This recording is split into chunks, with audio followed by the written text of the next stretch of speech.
Lucas 47 a 48.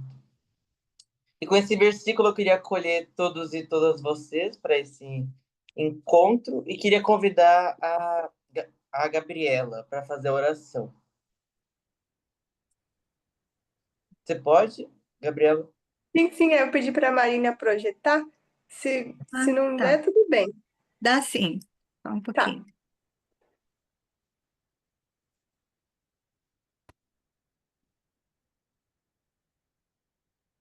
Eu achei que era no final, mas tá bom. Vamos lá.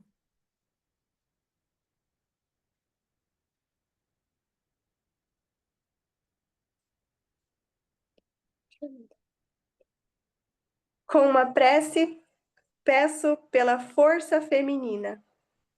Senhor, com toda confiança, suplico um coração generoso, como o da rainha Esther, para defender a vida em sua plenitude. Peço a coragem e a sabedoria de Débora para enfrentar as dificuldades e continuar o caminho de fé. Rogo a ternura de Maria para estar atenta aos clamores de quem está ao seu lado, tendo discernimento e prudência para sempre promover o bem. Concede-nos todas as virtudes para fortalecer a fé, a bondade, a gratidão em nossas famílias, sendo uma sentinela de Deus em todos os ambientes. Amém. Amém.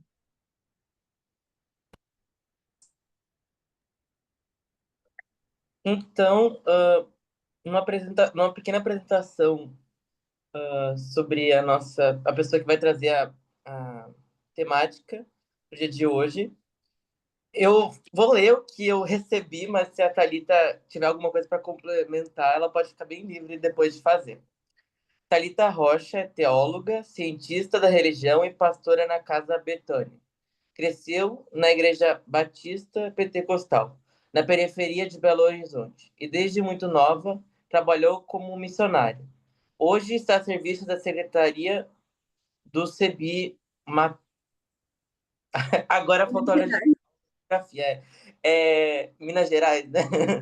Isso? Acertei. Então ficamos com ela agora. Pode. Então, oi, gente, boa noite. É muito bom estar aqui com vocês hoje. Quando eu vejo essas iniciativas no CEBI, eu fico muito feliz, porque o CEBI é um movimento que vem de 45 anos, né? E tem uma história tão bonita, tão engajada, né? Com as teologias de libertação. E é um movimento que a gente tem que continuar mesmo, e a gente que está aqui, às vezes a gente olha e acha que a gente é tão pouquinho, né? Mas é da gente que começa, né?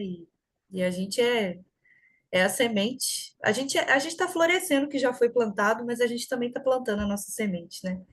Então, eu fico muito feliz quando tem esses movimentos de ser jovem, e eu faço o máximo, assim. Hoje, infelizmente, eu não consegui chamar muita gente, porque o pessoal tá atarefado com outras coisas, né? E aí Uhum. foi um erro que eu devia ter divulgado isso antes, mas infelizmente, como também estou com muita correria, eu acabei me esquecendo de divulgar. Mas aqui também a gente está igual, assim, não tem tanta gente jovem. Essa é uma luta que a gente tem que travar junto e procurar caminhos, né, da gente chegar nessa galera que está sendo meio que engolido, né, pelo neoliberalismo tardio, pelo capitalismo, pelos braços da religião que, né, que leva para caminhos assim do capital mesmo, né, que está engolido por esses caminhos do não amor, né? E então eu acho que é uma proposta, mas mesmo sabendo que é uma proposta e é um desafio, eu fico muito feliz de ver que a gente está aqui como comunidade, como Servir Jovem, né? Então, não vou ficar me alongando demais, já vou compartilhar aqui. a tela para a gente começar a conversar. Eu escolhi essa temática quando a Marina me falou, né, que mês de março, mês da mulher, então é bom a gente conversar né, sobre a temática. E aí eu pensei assim, de quem que eu vou falar, né? Porque a gente está no mês da mulher e a gente costuma ouvir de tantas mulheres, né? E o que que de novidade que eu posso trazer para a gente, principalmente para a gente que é comunidade sebiana, né? E a gente já está estudando há tanto tempo. Talvez a gente nem tanto, né? Porque a gente é jovem. Mas o CEBI já tem tanto material, o CEBI já fez tantos encontros, né, com a temática das mulheres. Vocês estão conseguindo ver o slide? Fala para mim. Sim, tá dando para ver. Ele só não tá aberto, né, em tela inteira, Eu vou tela colocar cheia. uma apresentação. E aí, pensando nisso, eu fiquei, assim, pensando aqui com meus botões, e aí falei, eu acho que a gente podia conversar sobre duas mulheres que eram mulheres jovens, né? Mulheres meninas, né? Mas a sua juventude, a sua pouca idade, a sua pouca experiência na vida não as impediu, né, de fazer é, uma revolução no seu tempo, né? De viver uma revolução no seu tempo, de certa forma, né? E aí eu escolhi esse tema, Mulheres em Oração, uma conversa com Miriam e Maria. E aí, quando a gente fala de oração, Miriam, Maria, eu acho que isso é tão assim, para mim é um pouco difícil tentar colocar as três coisas, as três personagens, vamos dizer assim, né? Vamos colocar a oração como também uma personagem, as três personagens no mesmo texto. Vou explicar. É porque Hum. eu tenho um pouco de, como que eu vou colocar isso?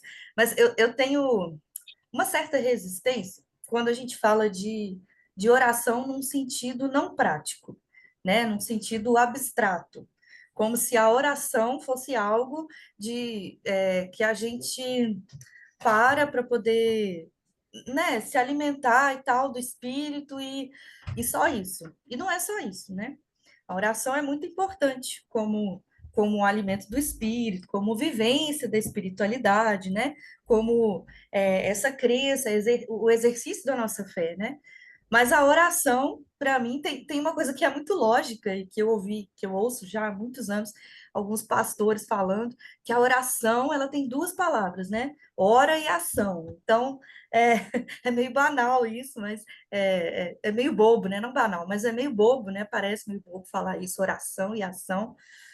Mas eu acho que é isso resume, né? A oração e a ação.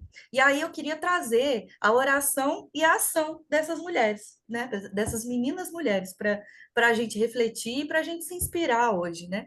Nessa sabedoria que vem da oração e da ação dessas meninas. Então, para começar, eu trouxe aqui o amor e a coragem da Miriam, a primeira personagem que a gente vai falar. E aí a gente sempre ouviu, né, na igreja, na pregação, na homilia, a gente sempre ouviu que a história de Miriam é cruzada e depende da história de Moisés, né? Então, quando a gente lembra de Miriam, a gente lembra de Moisés, o libertador do povo, né? Aquele lá, profeta, o grande Moisés. E aí a Miriam sempre fica escondida, né? Fica Uhum. escondida ali atrás de Moisés. Então, como que a gente lê essa história? A gente sempre enxergou Moisés como líder, né? O líder do povo hebreu, o líder da libertação do povo hebreu. Mas aí aqui, nesse primeiro slide, eu coloquei uma interrogação. Será que ele foi o líder? Ele não foi só um líder, mais um líder? Será que ele foi o único líder? O mais importante? O que decidia tudo? Que Deus falava com ele e ele cumpria? Como se o Moisés fosse o homem de Deus ali. E o restante eram todos subalternos, submissos, e inclusive Miriam, né, e os outros irmãos e a comunidade.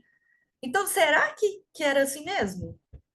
E aí eu queria começar falando sobre o amor e a coragem dessa primeira personagem, da Miriam. E aí, como eu disse, né? Eu acredito que todos nós que estamos aqui, a gente tenha crescido em ambiente religioso, né? Em ambiente ligado a algum tipo de espiritualidade, seja cristã, católica, evangélica ou outra espiritualidade, né? Outra matriz de espiritualidade. Então, talvez a gente tenha ouvido essa famosa história, né, do Moisés, o começo humilde do bebê, o bebê que passou por tudo que passou, né, que é realmente uma história fantástica, que é uma história de libertação, né? Mas vamos olhar mais a fundo, quem é que está também nessa história, quem é que está também, né, liderando a comunidade, né, levando lá na cara contra nos projetos do Império, contra os projetos do Império, né? Então, a gente escuta esse começo humilde da história do Moisés bebê, né? Colocado dentro de um cesto, e aí colocado dentro de um rio, e aí o rio corria, levava esse cesto, e aí todo mundo conhece a história, né? Que foi parar na mão das mulheres, as mulheres egípcias, um neném hebreu, e aí, no meio dessa história, o neném hebreu é criado por mulheres egípcias, né, ligadas à família real, à filha do rei. Mas como que Moisés chega? E por que ele chegou lá, né? Primeiro, para começo de conversa, ele estava fugindo. Um bebê que já nasce fugindo, né? Então, sua mãe, ali, antes mesmo dele nascer, na verdade, né? Com Sifrá e Puá, que eram as duas parteiras, né? Elas salvaram a vida ali de Moisés. Então a gente já está vendo que Moisés não era a liderança sozinha da comunidade. Não era o único homem de Deus que ouvia a Deus, que cumpria, que enfrentava o império. Não, a gente já tem mais mulheres. Então a gente já teve as parteiras, a gente já teve a mãe de Moisés e a gente tem agora a Miriam, que na época que começou a sua ação de oração era uma criança, né? Então, essa criança faz um plano lá com a sua mãe e fala: coloca o neném no cesto, vamos soltar ele no rio e eu vou guiar esse cesto até chegar lá na filha do rei, né? E na filha lá do faraó, e a gente vai cuidar dessa criança de perto, sem eles saberem que é nosso, que é da nossa família, sem eles saberem que é um neném hebreu, um bebê hebreu, porque senão, né, o neném morria. Porque o faraó estava perseguindo os bebês, os homens, né, os filhos homens hebreus. E por que ele perseguia? Porque os filhos homens, né, dos hebreus seriam os futuros soldados que enfrentariam o império. Então, a forma de enfraquecer esse exército, né, esse povo, a forma de enfraquecer o povo, a luta do povo, era matando os bebês, era matando quem poderia lutar lá na frente. Então, Moisés escapa desse decreto, né? Ele escapa quando Sifrá e Puá resolve não matar esse neném, resolve desobedecer às ordens de Faraó, e quando sua mãe e sua irmãzinha, na coragem, fazem esse projeto, esse plano, e aí colocam a criança no rio. E aí, a filha do faraó acha a criança, né? E aí chega uma menininha, pode cuidar da criança, a gente vai ajudar, eu conheço uma senhora que está amamentando, ela pode vir ser a alma de leite, né? Toda essa história que a gente conhece por trás lá do Moisés, né? E aí, o que normalmente é ensinado para a gente é que é essa história, né? Que Moisés era esse, o grande libertador. Só que hoje eu quero convidar a gente para olhar para essa necessidade central de Miriam. Não só como uma personagem, uma coadjuvante, como se fosse uma personagem menos importante na novela, né?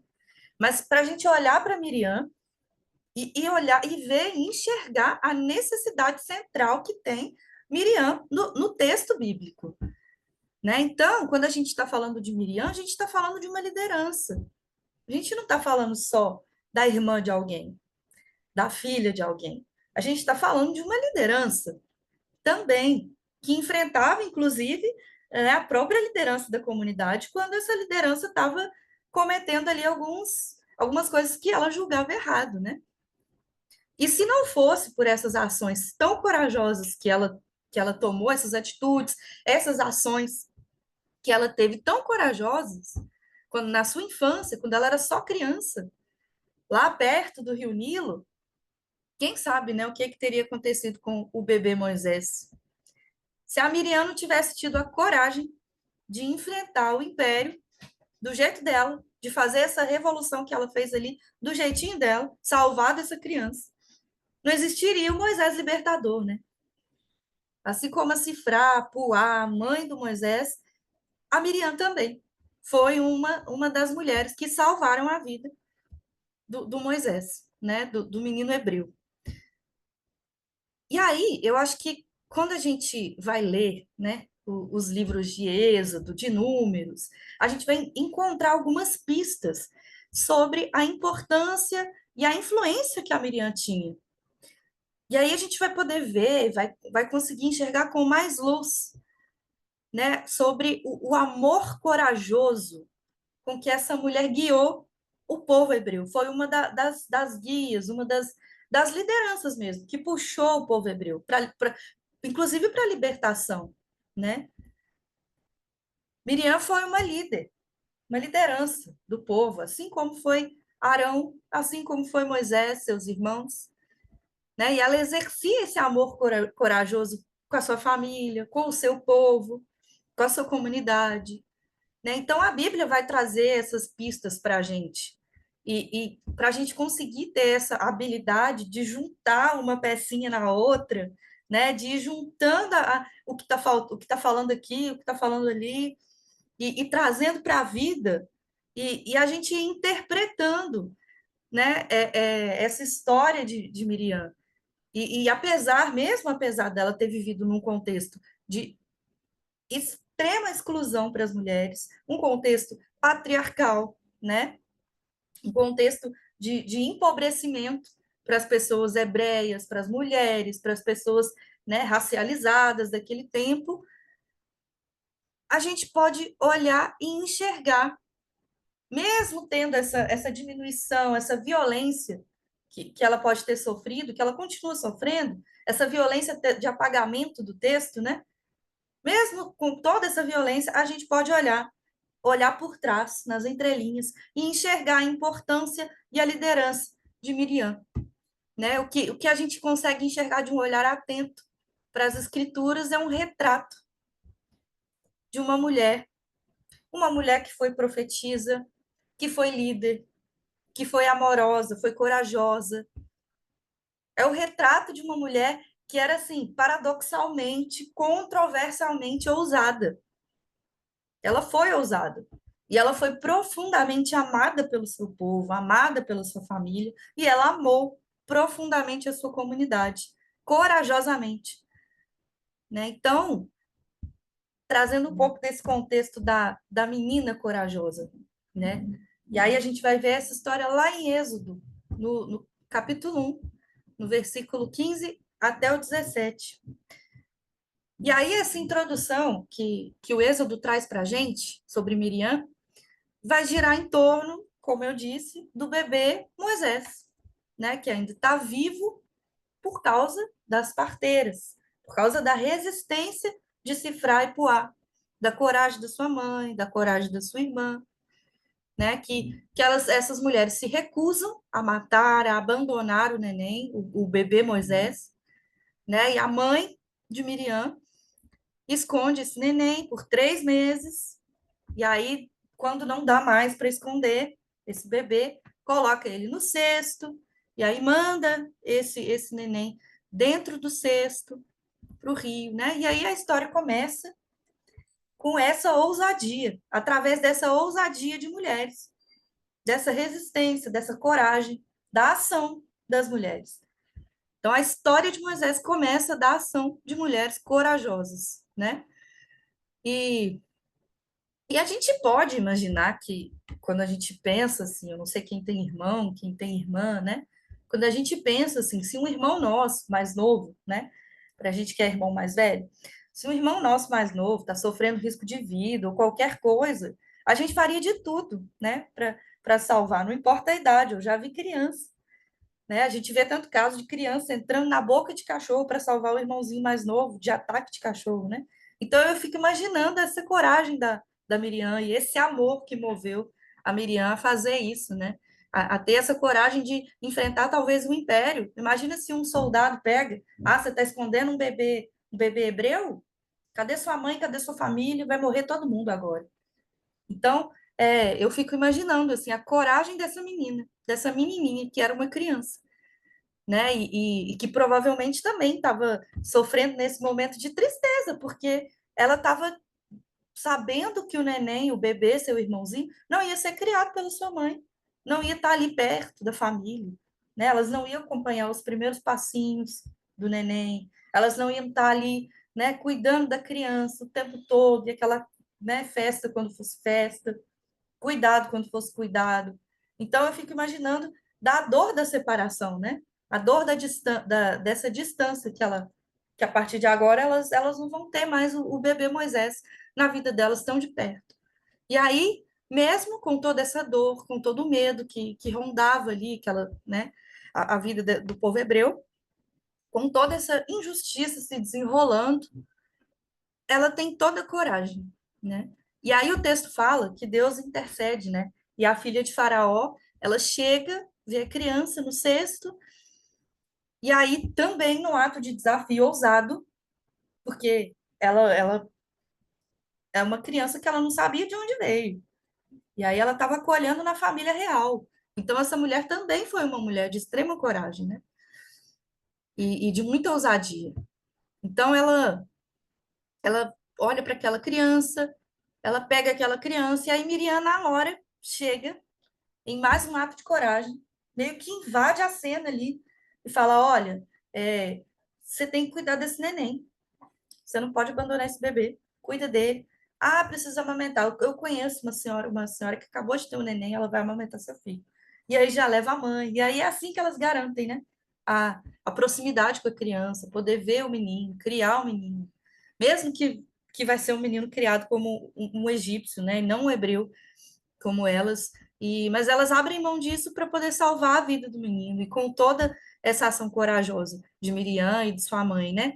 E e aí a Miriam agiu nesse impulso, né, com uma mulher da realeza, ela sendo uma menina escrava, que ela era uma hebreia, ela era escravizada pelo povo egípcio, né? E aí a gente vê aqui o primeiro ato de resistência dessa criança, uma resistência profética, uma resistência fiel de Miriam. E aí a gente vai continuar vendo isso na história dela, né? Na história da Miriam, no crescimento da Miriam. E aí a gente não vê muito no texto bíblico, falar sobre como foi esse crescimento da Miriam, como que ela enfrentou a vida, como foi a Miriam crescer, passar de criança para adolescente, de adolescente para adulta, né? A gente não vê nada sobre isso, né? A gente não sabe nada do tempo de jovem da Miriam, né? A gente sabe que ela é a primeira mulher da Bíblia a receber o título de profecia, porque ela era uma grande denunciadora dos massacres e das opressões do Império, né? Ela foi a mulher que mais denunciou o Império, o faraó, o povo que escravizava, a elite dominante daquele tempo. E aí Miriam é a primeira mulher a ser nomeada como profetisa. Então, lá em Êxodo, a gente vai achar isso lá em Êxodo 15, no versículo 20. E aí, do lado dos seus dois irmãos, Arão e Moisés, ela vai ser nomeada profetisa e vai ser uma profetisa da libertação do povo, né? Então, a Bíblia vai retomar, não retoma, né, a história da Miriam até esse capítulo do Êxodo, o capítulo 15, que é onde fala que ela foi nomeada profetisa, né? Depois de muito tempo, depois de contar a história dela criança, com seu irmãozinho, bebê Moisés, a Bíblia esquece de Miriam, e aí lá no capítulo 15 é que vai lembrar da menina Miriam, a menina profetisa, né? Quando ela acompanhou seus irmãos, Moisés e Arão, na liderança do povo hebreu até atravessar, né, o Mar Vermelho. E aí, mais uma vez, quando a gente lembra de Mar Vermelho, a gente só lembra de Moisés. A gente lembra de Moisés com um cajado na mão. Mas a gente não lembra de Miriam com um pandeiro na mão, cantando, fazendo a festa, profetizando, né? E batendo no império, e fazendo profecia, fazendo denúncia. A gente não lembra, né? Por que a gente não lembra de Miriam? Que foi uma grande profecia da libertação do povo, de passar pelo mar, né? E aí, essa é a segunda vez que a gente vai ter o registro de uma ação profética e de resistência da Miriam. E aí eu acho interessante uma coisa também, que isso acontece na beira da água. Ela está no mar. E qual que foi o primeiro lugar também de uma ação de resistência, uma ação de enfrentamento contra o medo, contra o império? Qual que foi o primeiro lugar? Foi no rio, né? Colocando seu irmãozinho no rio, depois na margem do rio, guiando o neném até onde ele tinha que chegar. Então, a gente já está vendo que a Miriam é uma mulher da água. É a profetisa da água, da beira da água. E aí, a gente vê que a Miriam estava sempre na água, né? Toda vez que ela vem fazer um ato de resistência, que ela parece como uma profetisa, ela está lá na água. E aí é interessante, né? Porque a segunda vez que ela aparece na beira da água, no capítulo 21, tem alguns teólogos que dizem para a gente que talvez tenha sido movido assim, algumas coisas das escrituras, né? Isso não é confirmado, assim como praticamente nada é confirmado, né, na teologia, nas ciências, mas tem uma grande desconfiança da comunidade teóloga sobre o versículo 21, né, que pode ter sido removido mesmo das escrituras, né, e que fala sobre a canção, né, da Miriam, e que fala sobre uma parte dessa canção da Miriam. E aí, porque eles falam que falta, não está completa essa canção, que talvez o grito de resistência de Miriam não foi tirado, não foi ouvido, né? Foi ouvido só um pouco, só um pedaço desse grito, e que já é um grito de resistência, para a gente poder, né, se inspirar. E que talvez também uma dúvida da comunidade teológica é que lá nesse texto bíblico, né, fala que a Miriam pegou o pandeiro, reuniu as mulheres e cantou e dançou e fez essa ação, essa oração, essa profecia. Mas alguns teólogos dizem que não eram só mulheres, eram todos, toda a comunidade, né? Porque é muito engraçado colocar só mulheres, porque fica parecendo que é aquela coisa, círculo bíblico de mulheres, círculo de oração de mulheres, né? E as mulheres lideram só mulheres. As mulheres não podem ser lideranças da comunidade toda, né? Porque isso é papel só do homem. Isso está reservado só para o homem. Então, essa é a dúvida da comunidade, né? E é essa questão que a gente coloca. Na teologia feminista, né, o principal argumento que a gente tem é a desconfiança, né? Então, vamos desconfiar do texto. Por que a Miriam liderou só as mulheres na dança, no canto e na profecia? Por que a Miriam não liderou toda a comunidade? Né? Por que está falando que eram só as mulheres? Né? Ah, e ainda tem outra coisa, eram só as mulheres que podiam dançar, que podiam cantar, né? Não era toda a comunidade. A gente está falando ali do meio afroasiático, gente. Pelo amor de Deus, o povo usa o corpo, o povo dança, o povo toca, o povo sabe, o povo grita, o povo canta. Então, assim, não eram só mulheres, não tem como. Até hoje, quando a gente vê as comunidades reunidas, né, dessa região, a gente vê a expressão do corpo de toda a comunidade. Então, não tem como. Eu me recuso, eu desconfio desse texto. Então, eu me recuso a acreditar que Miriam liderava só mulheres nessa profecia e nesse canto e nessa oração. Miriam liderou toda a comunidade, né? Convidou toda a comunidade para essa oração, para essa profecia, para esse canto, para essa dança. E é um canto profético, né? E né, que vem desse dom profético de Miriam. Então, quando a gente pensa por esse ângulo, né, por esse sentido, a gente consegue enxergar que o papel de Miriam como a primeira pessoa que tem relato, né, nas escrituras, de cantar uma canção de libertação para o povo e de louvor pelos atos de salvação de Deus. Então a gente pode falar o que for, né? Que foi Moisés, o libertador, que foi isso, que foi aquilo. Mas a Miriam foi a primeira profetisa. E a Miriam foi a profeta que animou o povo. A Miriam foi a profeta que animou o próprio Moisés, né? Na liderança da libertação do povo.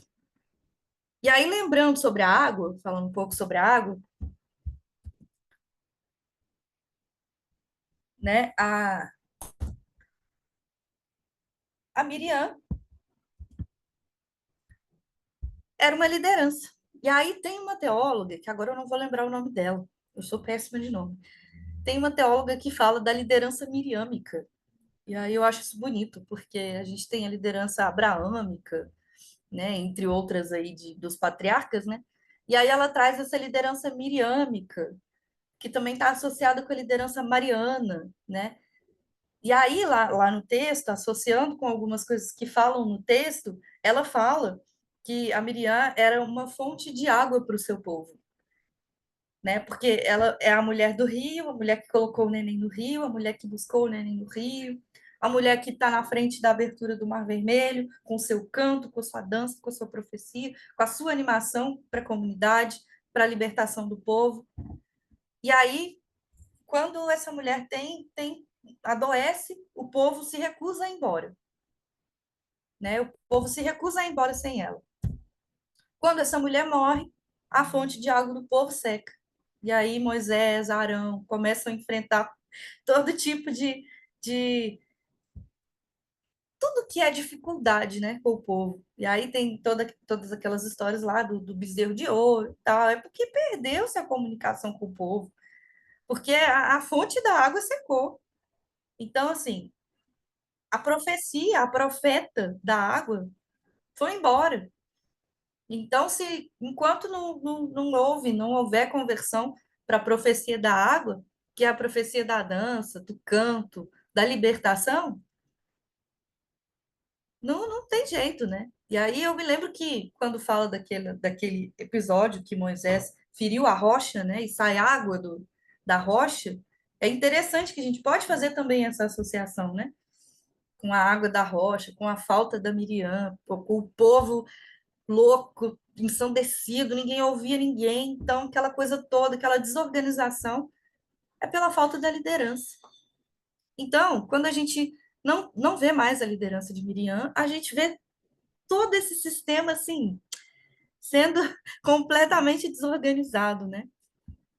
E aí a gente falando de Miriam, da oração, a gente encontra uma mulher que foi controversa, porque foi uma mulher que viveu fora do seu tempo, né? Que era um tempo de patriarcado, um tempo de exclusão das mulheres estrangeiras, e ela era tudo, uma mulher estrangeira, racializada, num povo de raça diferente, né? De etnia diferente, e aí de religião diferente. Então, a gente está falando que era uma mulher controversa, porque ela era uma liderança que liderava o seu povo, apesar do espaço, né, geográfico onde ela estava, dizer que ela não poderia ser uma liderança, porque ela era uma mulher, além dela ser estrangeira, ela tinha que ficar calada, quieta e trabalhar para o povo egípcio.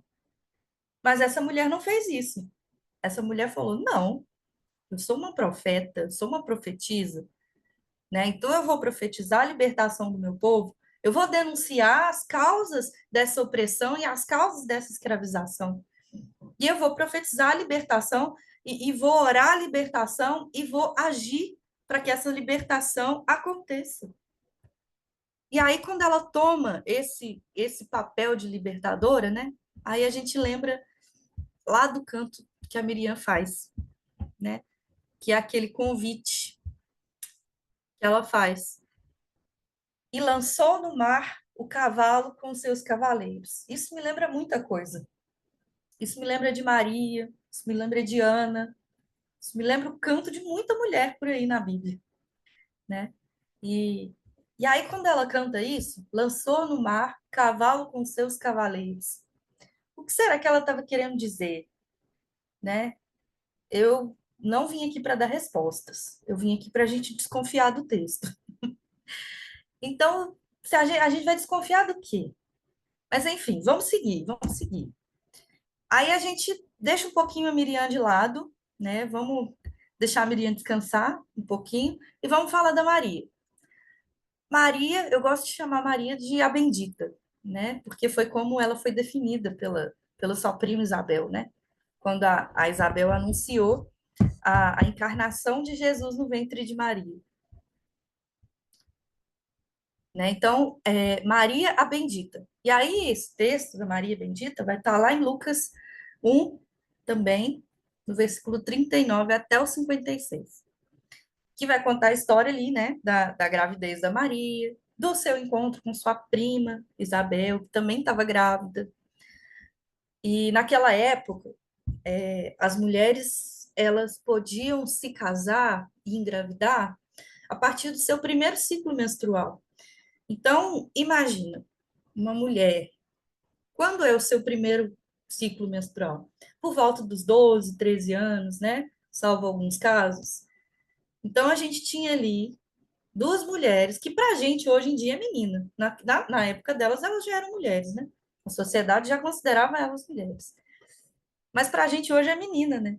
Então, trazendo para a nossa realidade, para o nosso chão, a gente está falando, está conversando com duas meninas, a Maria e a Isabel, que tiveram ali seu primeiro ciclo menstrual, e aí a família já arrumou um casamento, aí se casaram, e a gente sabe que naquele tempo não existia essa coisa de, Maria gosta de José, vamos casar os dois. Não. A família de José fez um acordo com a família de Maria, se casaram, enfim.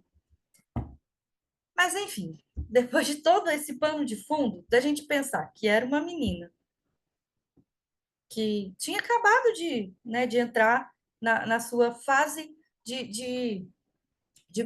na sua fase produtiva, reprodutiva mesmo, de mulher, né? Então, era uma menina que se casou. Tem algumas pessoas, alguns teólogos, que dizem que provavelmente José era bem mais velho que Maria, mas naquele tempo também era uma coisa muito normal, né? Então, Maria se casou com um homem já, um homem estranho para ela, mas, enfim, de acordo com a narrativa, a gente não acha problema nenhum nisso, né?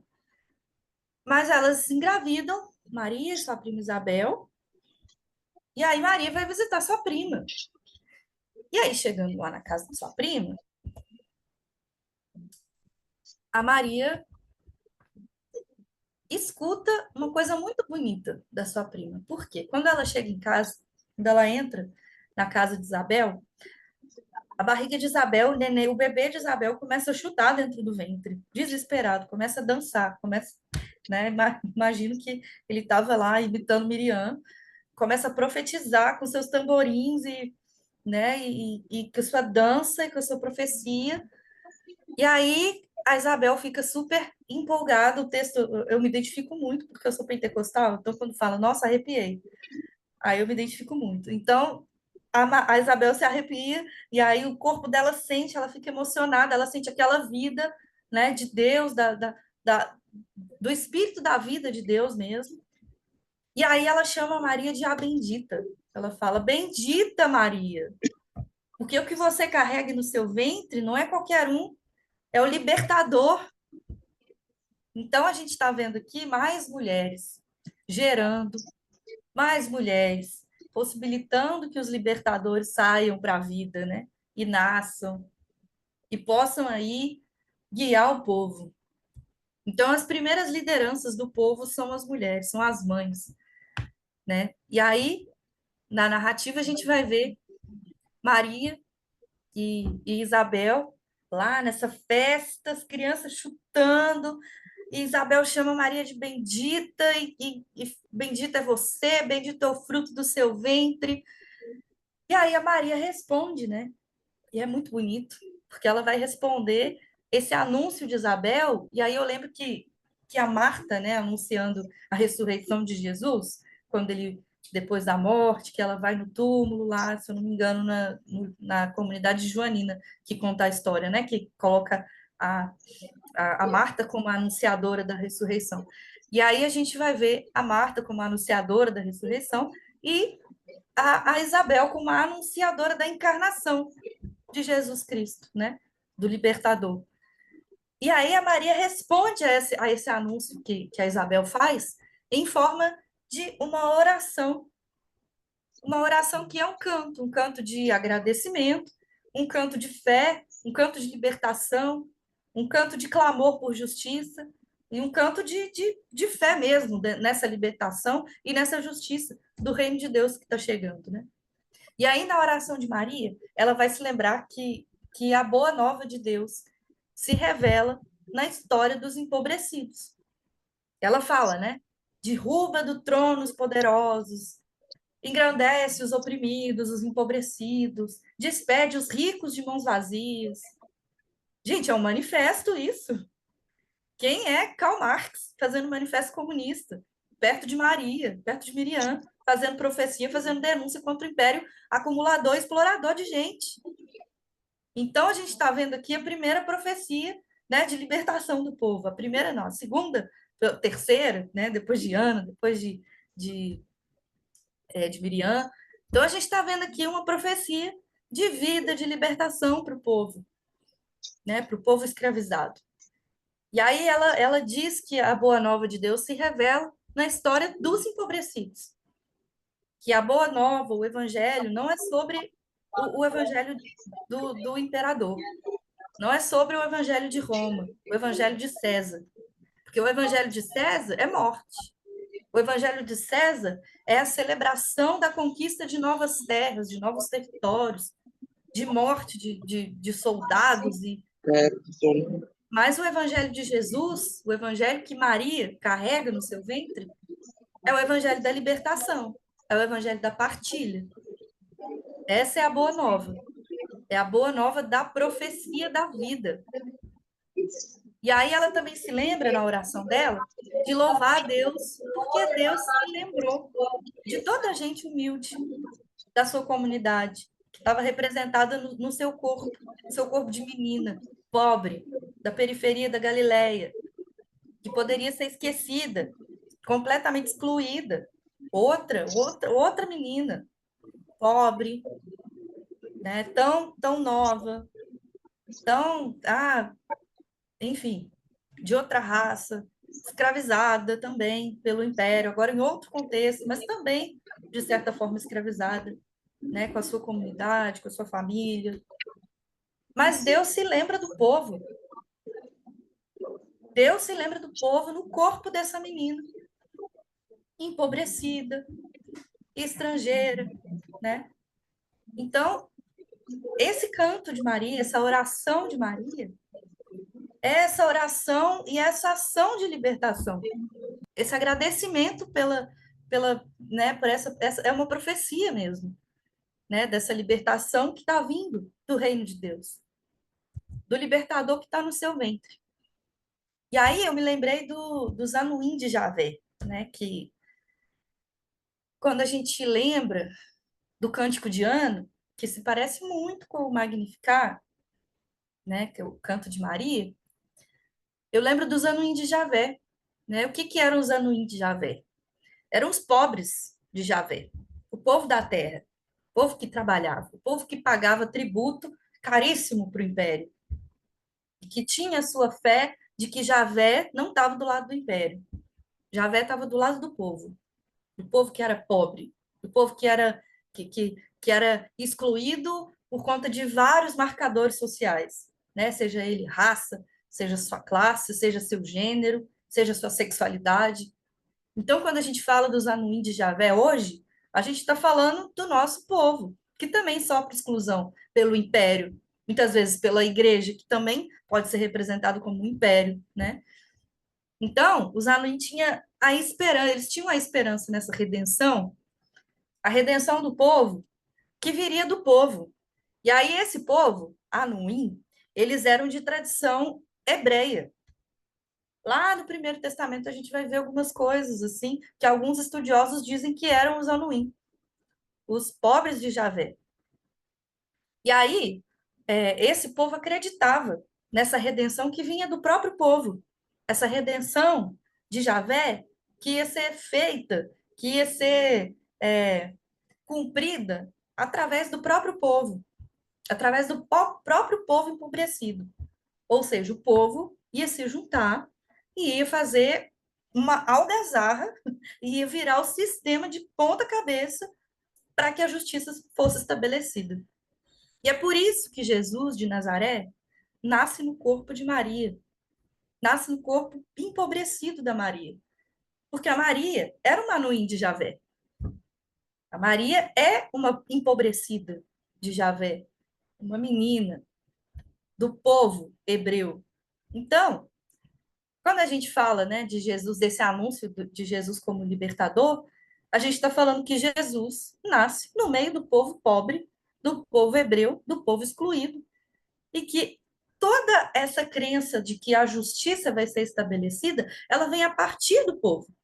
Então, Jesus veio do povo.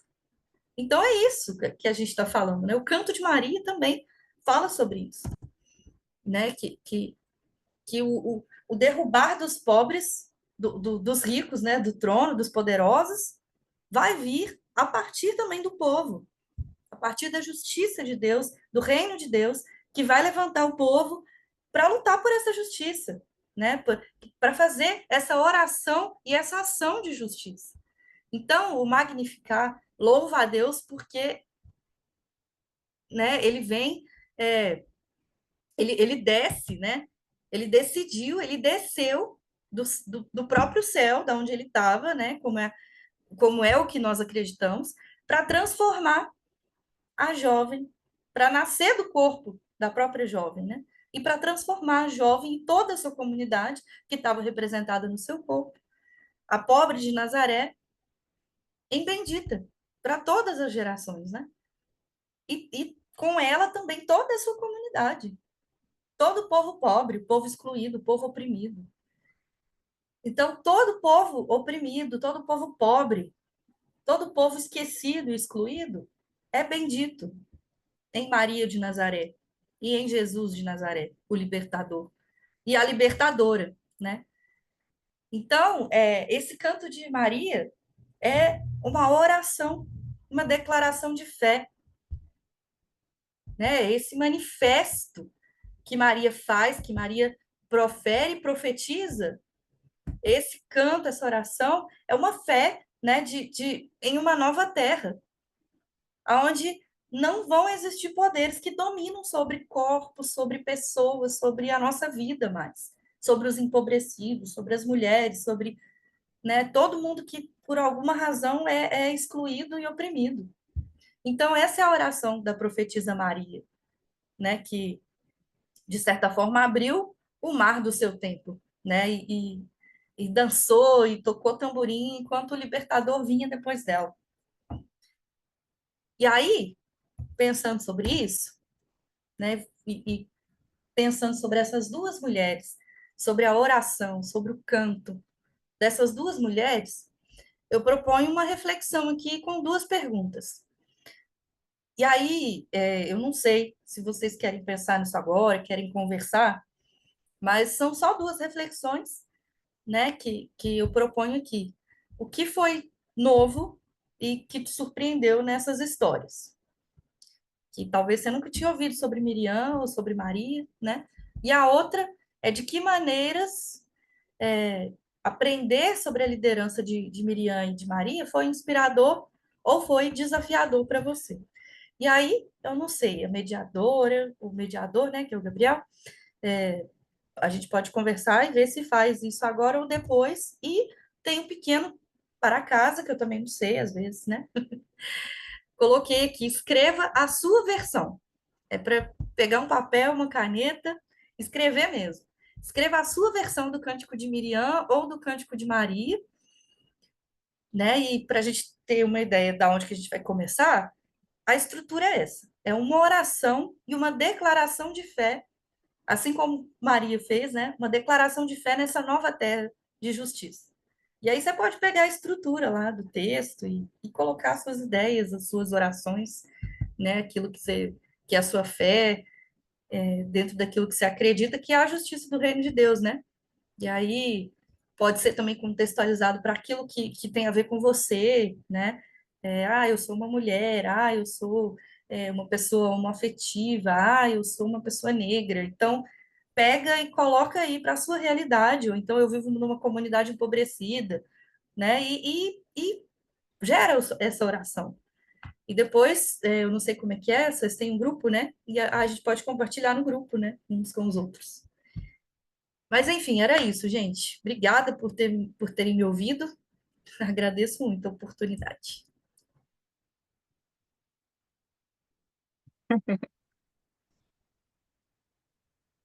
Gabriel?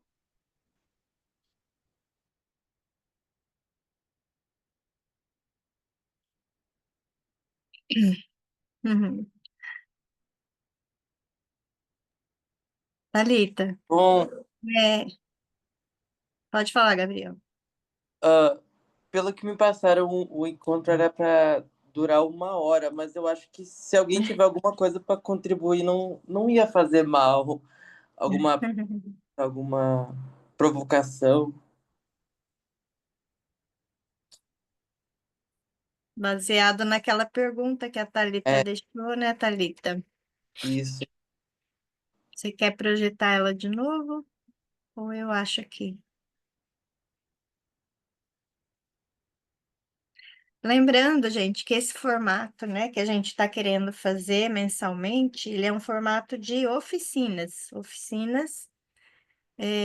bíblico-culturais. E o formato de oficina é assim mesmo, a gente tem, né, a parte de exposição, mas a gente também tem uma tarefa, que nem a Thalita falou, né, um para casa aí, que é a parte prática da coisa. Então, a gente, aproveitando as dicas que ela deu, né, a gente também faria a nossa própria oração, assim como Maria, como Miriam, né, talvez até inspirada na delas mesmo, ou não, mas que a gente possa construir a nossa parte prática da oração, como elas fizeram, né?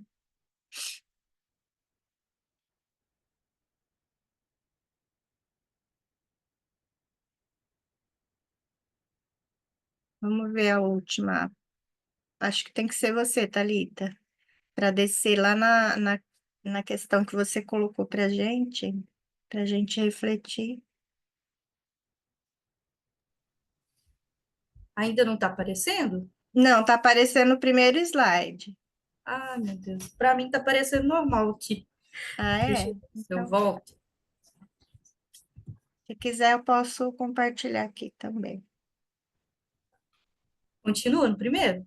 É, sim, Então eu vou parar de compartilhar e você pode compartilhar. tá bom. Deixa eu achar aqui.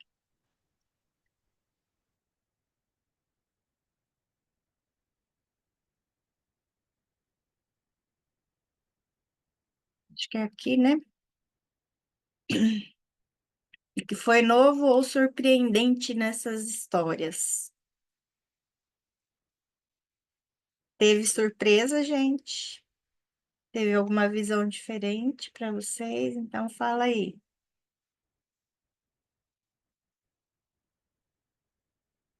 E olha que legal, né? Falar sobre a, a liderança dessas mulheres, né? Como que elas podem inspirar a gente também, né? A ser líder, né?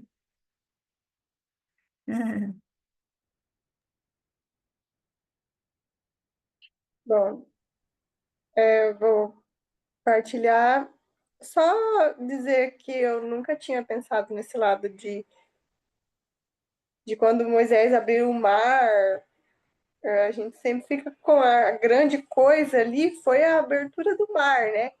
Mas e a celebração disso?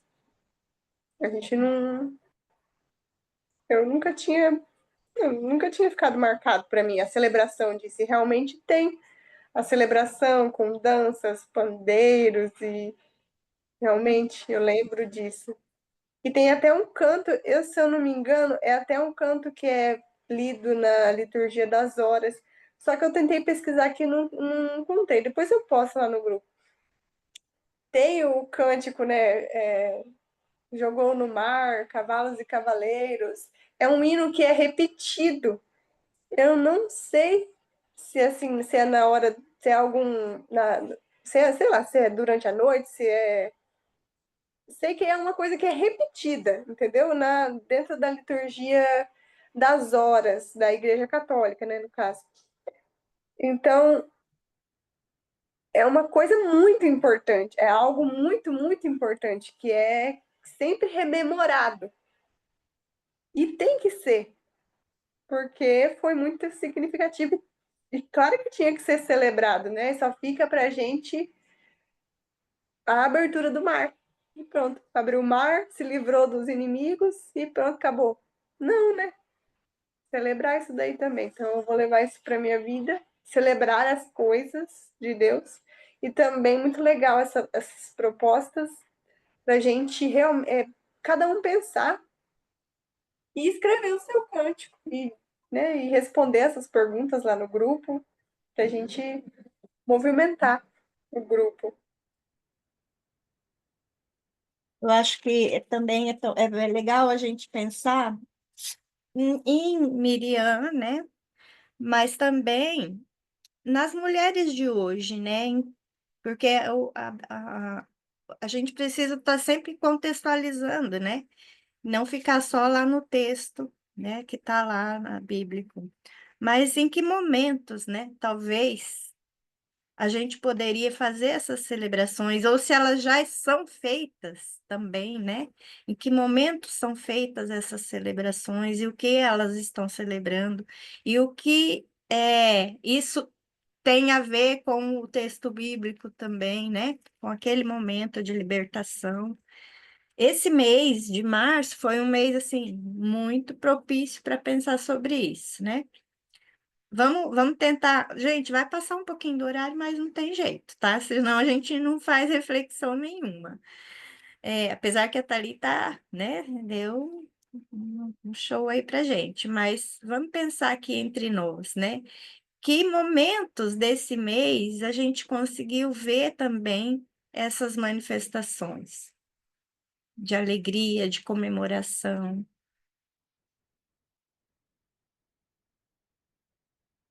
ou de protesto?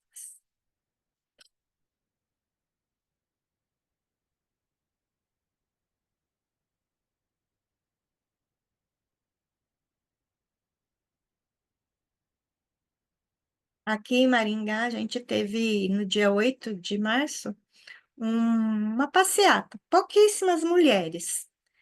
Quer dizer, nem tão pouco assim, mas tinham mulheres lá fazendo uma passeata ali pelo centro da cidade com seus cartazes, com o megafone, gritando algumas palavras de ordem, né? E foi feita uma caminhada bem assim, só ali no centro mesmo. Poderia não ter tido nada, mas esse grupo Eu, resolveu fazer alguma coisa, né? Mesmo que fosse pequeno. Então, eu acredito que esses são os momentos onde a gente pode tanto celebrar quanto demonstrar a liderança que as mulheres podem ter, né? A gente poderia ter agregado mais pessoas, sim, mas nem por isso deixou de ser feito, por ser tem poucas mulheres. Faltou um pouco de pandeiro mesmo ali, um pouco mais de barulho, talvez, como a Miriam, né? E as meninas que estavam com a Miriam também, porque não foi só ela, né? Fala das mulheres que pegaram seus tamborins, né? Seus instrumentos. Então, acho que se juntar a esses movimentos é uma forma da gente demonstrar essa liderança e essa inspiração que essas mulheres trazem para a gente também. eu posso citar um exemplo também Sim. das mulheres as mulheres sem terra, né? Aqui no Paraná fizeram a Marcha das Mulheres em reserva do Iguaçu e conseguiram impedir o despejo, né? Que estava anunciado já da área em reserva do Iguaçu, onde as pessoas estão acampadas há mais de 20 anos e seriam despejadas. Elas fizeram uma marcha, né? Olha que Seguiram, bacana, então. né? Eu vi também que teve uma live de um grupo de mulheres camponesas que elas daí conversaram sobre as questões das mulheres no campo também, reforçando suas lutas, né, diárias ali. E a gente viu nesse encontro do final de semana o quanto de verdade as mulheres estão no campo e o quanto elas são responsáveis e muito pela preservação tanto da cultura como da agricultura também, né? Como da criação dos filhos para se manter isso. São lideranças atuais, né?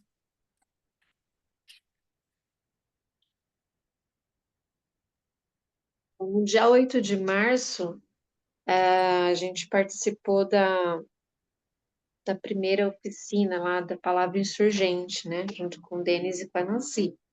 Então, foi bastante significativo para marcar a data e sobre as espiritualidades heréticas que ela trouxe para nós, né? O refrão assim, nem Deus, nem patrão e nem marido, foi o que nos Gostei. levou, né? Foi muito interessante, acho que foi bem significativo para a data, né? Para a luta das mulheres.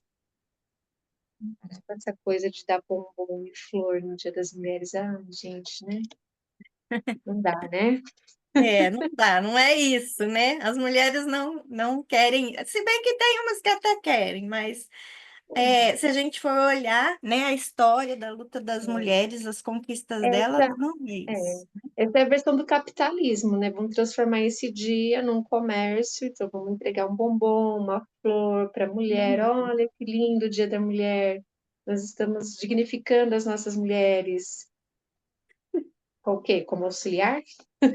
Como Nós auxiliar. vamos Como como auxiliar? dondoca também, né? A dondoca que tem que ganhar flores e, né, bombons, presentinhos, figurinhas, né? Apareceu tanta figurinha de princesas, né? Aquele estilo assim. E as mulheres de luta mesmo quase que não, né? Esse encontro da Nancy ficou gravado, gente. Eu posso compartilhar o link para Marina, para Gabi, Tá? e depois vocês podem Ótimo. conseguir ver. Compartilha sim. Aí a gente vai vendo. Porque essas coisas, se a gente não vê, elas vão passando batido. E muitas vezes a gente se sente tão sozinha, achando que é só a gente que está na luta, né? Ou querendo lutar, e a gente não consegue enxergar as demais, o que já estão fazendo. E até as antepassadas, como diz aqui o Francis, ó, fiquei pensando nas histórias e luta das mulheres da minha família. Mãe, avó, tias, bisavós, confesso que desconheço suas histórias, as realidades concretas delas. Desconhece, Francis. Eu vou dar uma dica para você. Faz, faz imã de geladeira.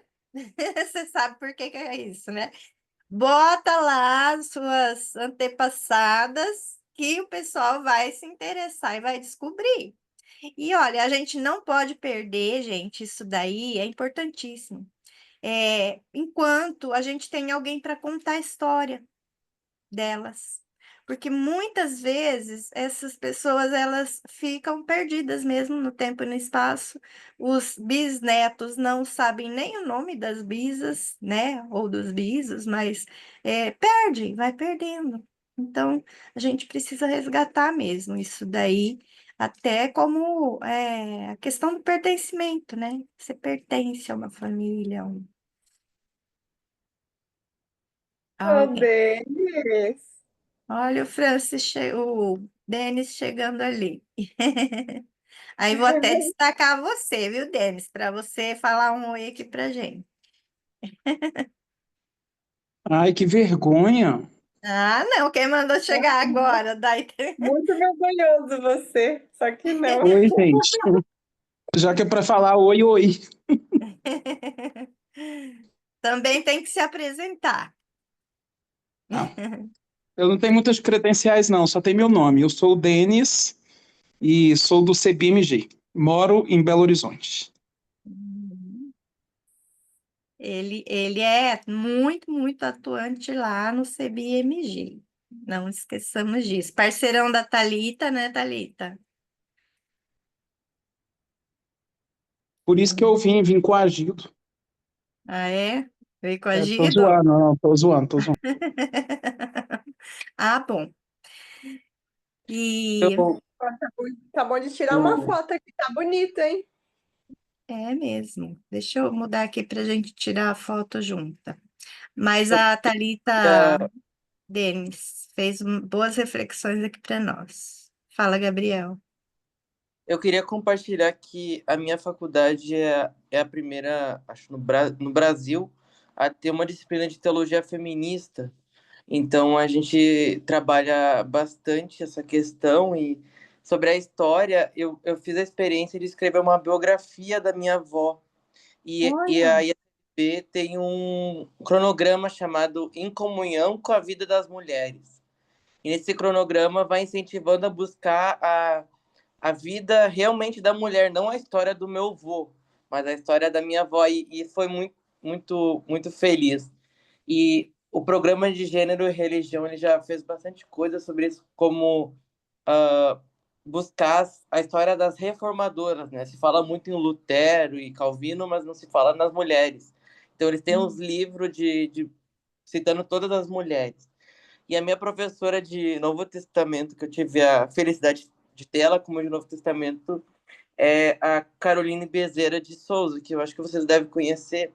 E ela escreveu esse livro falando sobre as mulheres no Evangelho de Marcos. E é muito bom assim o jeito que ela traz assim sobre as mulheres. Assim, é uma mudança tremenda no jeito que a gente vê. Como a Thalita trouxe, assim, eu acredito que para quem nunca tem ouvido foi uma grande mudança, assim. Eu não consigo mais ler os textos bíblicos da mesma forma depois dessas Olha. aulas de teologia feminista. É uma mudança muito grande. Uhum. Que ótimo. Mostra o livro aí pra gente, Gabriel.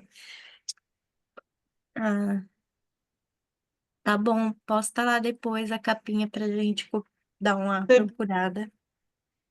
É, É do CB. obrigada. Alguém mais quer compartilhar?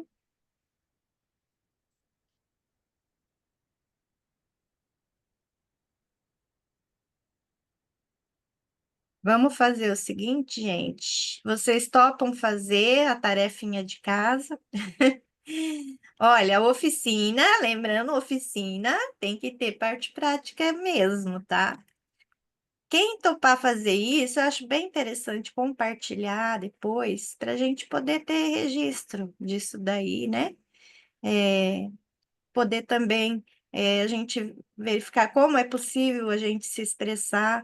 A Thalita falou assim, não sou muito adepta à oração, mas desculpa, Thalita, o que eu entendi assim, a oração, ela repetitiva, né? A gente tem muito isso na Igreja Católica, ou então, né, pegar uma coisa pronta e ficar lendo, repetindo, é, pode não ser interessante, mas a gente colocar aquilo que a gente está sentindo como forma de expressão da fé, né, da gente, e lembrando que oração não é só orar, né, é praticar também. Então, isso ajuda muito, né, no nosso dia a dia, na nossa convivência com as pessoas e a animação da própria fé.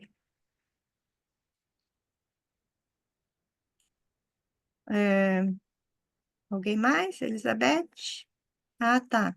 Eu ia copiar o link aqui do grupo, um convite para vocês. Eu vou fazer isso aqui antes da gente encerrar, tá? Ah, alguém quer complementar alguma coisa? Eu só queria dizer que foi muito bom esse estudo, assim, porque na maioria das vezes a gente está tão acostumado a não perceber as mulheres e a gente até se afasta desse debate, desses textos. Mas, assim, como já disse o Gabriel, abre uma nova visão, né, desses debates, dessa participação das mulheres, porque realmente no dia a dia a gente está todo dia na luta, fazendo a celebração, organizando, e muitas vezes continuamos esquecidas, né? Então, quando fala das nossas antepassadas, assim, das nossas vozes, eu também fiquei pensando, como eu sei pouco delas. Me surgiu até algumas Pois é, né? atividades aqui para se desafiar a fazer com as mulheres nesse mês de março, onde vem flores, né, chocolate. A gente pode fazer até porque hoje nós estamos desafiando aqui em Boaventura a criar um grupo de mulheres, e eu até falei, nós não queremos, tipo, um grupo de mulheres, por exemplo, para o sindicato trabalhar, não, nós queremos um grupo de mulheres que debata as suas condições, a sua realidade, e ó, isso é uma das coisas que a gente já pode começar a fazer com atividade, ver a nossa história, ver de onde veio a nossa luta, né, nossas vozes, nossas famílias.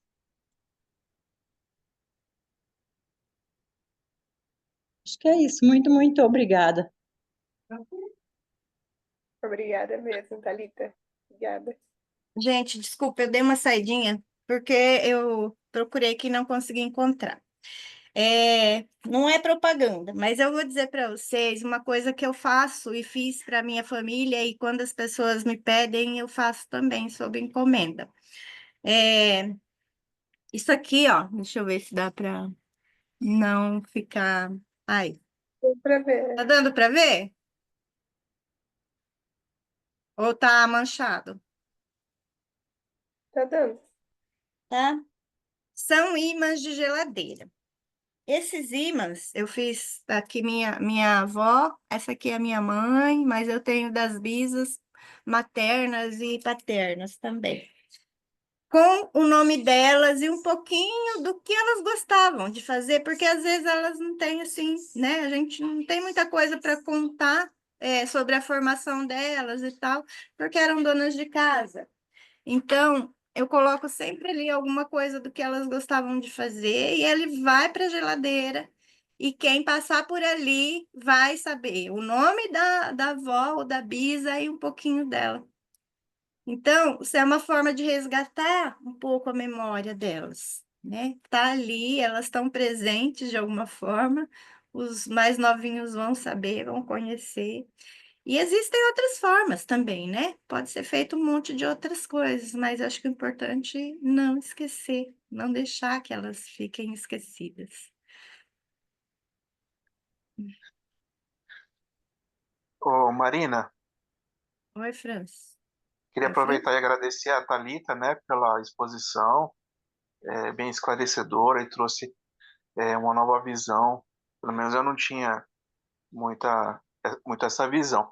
Mas eu queria só partilhar o que me chamou a atenção no caso de Miriam, porque nós católicos, eu falo a partir da minha realidade, a gente sempre trabalha mais o Novo Testamento e fica uma carência do Antigo, né? Então, sobre a questão lá de Miriam, o que me chamou a atenção foi as estratégias, né? E a união, né? Cada uma fez a sua parte, foram fazendo ali estratégias e isso deu toda a diferença, né? Fez toda a diferença na história. E talvez fique a dica aí para nós, né? Isso aí. Estratégia e união, cooperação. Uhum. Tá bom, gente. Então, ali, ó, Agora, coloquei o convite ali, o link para entrar no grupo, tá? Se vocês quiserem, pode ficar à vontade ali para copiar. Gabriel. então, agora para terminar, a gente tinha achado uma bênção, mas como eu li que a Thalita é pastora, eu queria convidar que ela fizesse, se ela se sente à vontade, uma bênção pro final desse encontro. Pode ser? Que bom! Vamos receber a benção da pastora. Que delícia. E jovem, gente. Uma jovem pastora recém-formada, pesquisadora. Muito feliz, viu, Thalita, Cantora, por viu? Porque você. A Thalita canta muito bem. Eu não acredito que você não vai Ah, cantar. Tem isso também, ela é uma artista. Uhum. Musicista. Muito bom, Ai, muito gente, linda meu a voz Deus. dela. Oi, Gabi? Muito linda a voz dela. Ah, a Gabi teve experiência lá presencial também. A Gabi esteve com a gente aqui no CBMG. Foi muito bom, né, Gabi? Tem que Foi voltar. muito bom voltar. Gente, antes de pedir a bênção, né? Eu vou fazer uma propaganda. Eu vou perceber agora que eu estou no grupo também. Nossa, eu estou muito voada. É verdade. Manda lá também. E aí eu vou mandar no grupo um folhetinho da Casa do Povo, que é a formação que o CBMG está promovendo. E aí a gente vai ser durante 2025 e 2026. Vão ser 3 encontros presenciais por ano, mas a gente também vai fazer híbrido. Então, quem não puder estar com a gente, puder estar só em um, é sempre bom vir, né? Porque a gente gosta de se abraçar, a gente gosta de estar junto. Mas quem É. não puder, né, pô, não tiver jeito mesmo, participa com a gente de maneira online. E aí eu vou mandar lá para vocês darem uma olhada nos tópicos, né, nos módulos da formação. Aí vai ser muito bom. Tem de teatro do oprimido até formação de leitura de gênero, de, né, sexualidade e entre outras coisas, mundo do trabalho, a disputa pela terra. Então tá muito legal. E aí depois eu vou mandar lá. Só fazendo essa propagandinha aqui do CBMG. Manda sim. Minas investe bastante em formação, a gente deve aproveitar, né? Dentro do CBI, isso é importantíssimo. É, Thalita, antes da bênção também, queria te agradecer muito, tá? Pela tua presença aqui, por ter aceitado o nosso convite, tá? É, todo mundo que está aí, que ajudou a preparar também esse momento, obrigada. Nós temos outras pessoas que não vieram, provavelmente aquele problema, né, de ter aula, de estar, né, trabalho, sai muito tarde e tal. E nós temos pessoas também que estão aqui no grupo para dar apoio, né, como eu. Não sou jovem, mas estamos aqui para dar apoio. A Marcela pediu para dizer para vocês que ela tinha um outro compromisso, mas que ela depois assiste e agradece muito, né, quem colaborou aí para a gente poder estar aqui. Tá bom? Recados? Pronto. Vamos lá. gente, tem uma amiga e minha pastora, que inclusive me ordenou, fez a minha ordenação. Ela, ela costuma fazer uma oração de bênção, e aí eu vou pedir licença e vou copiar dela, porque eu amo, e foi a oração da minha ordenação, e eu acho isso maravilhosa.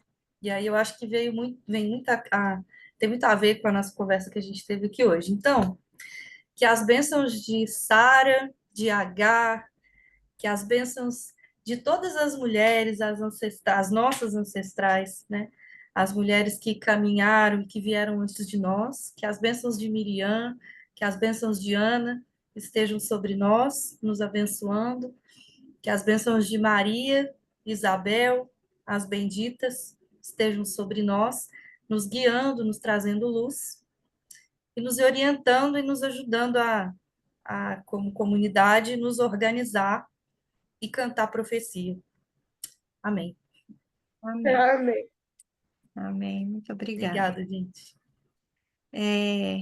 Eu queria tirar uma foto com quem está ali, escondidinho também. Vocês não querem abrir? Só para. Tem gente, às vezes, a gente entende que tem gente que não pode nem abrir câmera mesmo, tá? Mas quem puder, a gente poderia tirar uma fotinha aqui. Bem bonita, sorridente. Tá bom. Valeu muito a pena, Thalita, tá? Muito bom mesmo. Vamos lá, luta, né, mulherada? Inspirada Bora. em Miriam e Maria. A Gabriela, você quer fazer a oração aí pra gente, finalzinho? Não sei se ela está ouvindo, mas a gente Eu? combinou de fazer uma oração do Pai Nosso Eu ecumênico. achei que você tinha falado Gabriel, desculpa. Gabriela. Mas eu penso que. Vamos lá, então. Pai Nosso Ecumênico, para finalizar. Pai nosso que estais nos Estás nos céus, céus, santificado santificado seja o seja teu o teu nome, nome, venha venha o no teu reino, teu reino, seja seja feita a tua feita a tua vontade, vontade, assim na terra assim na como no terra céu. como no céu. O Pão pão nosso nosso de cada cada dia nos dia dá nos dá hoje, hoje, perdoa as perdoa-nos nossas as nossas ofensas, ofensas, assim como assim nós como nós perdoamos a perdoamos quem a quem nos tem nos tem ofendido, ofendido.